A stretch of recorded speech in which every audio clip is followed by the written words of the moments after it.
అధికారులందరూ కూడా నమస్కారం స్పీకర్ సార్.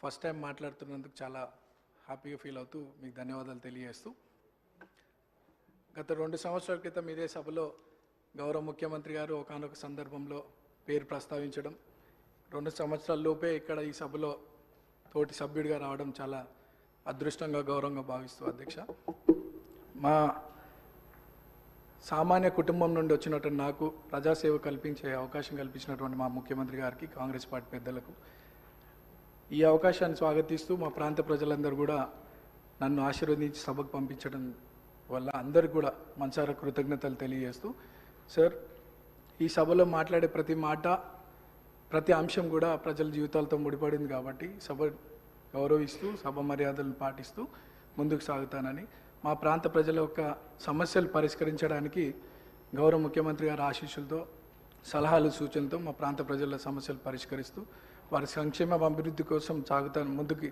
అదే నా లక్ష్యంగా పెట్టుకొని ముందుకు సాగుతానని. అట్లానే మా ప్రాంతంలో కృష్ణానగర్ అనే ఒక ఏరియా ఉంది సార్, దాదాపు 30-40 సంవత్సరాల నుండి అక్కడ వర్షాకాలంలో చాలా వర్షం వల్ల చాలా ఇబ్బందులకు గురవుతున్నారు ప్రజలు.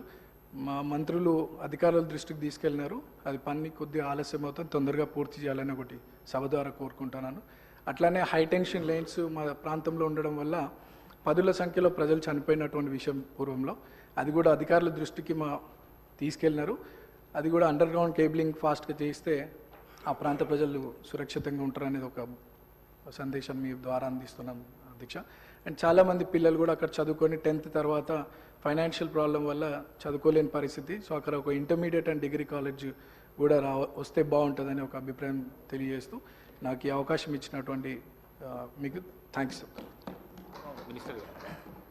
సభ్యులు చెప్పిన అంశాలని నోట్ చేసుకోవడం జరిగింది అధ్యక్ష.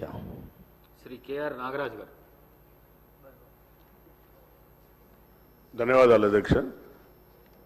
గత నెల జరిగిన మోంతా తుఫాన్ వల్ల అధ్యక్ష మనందరి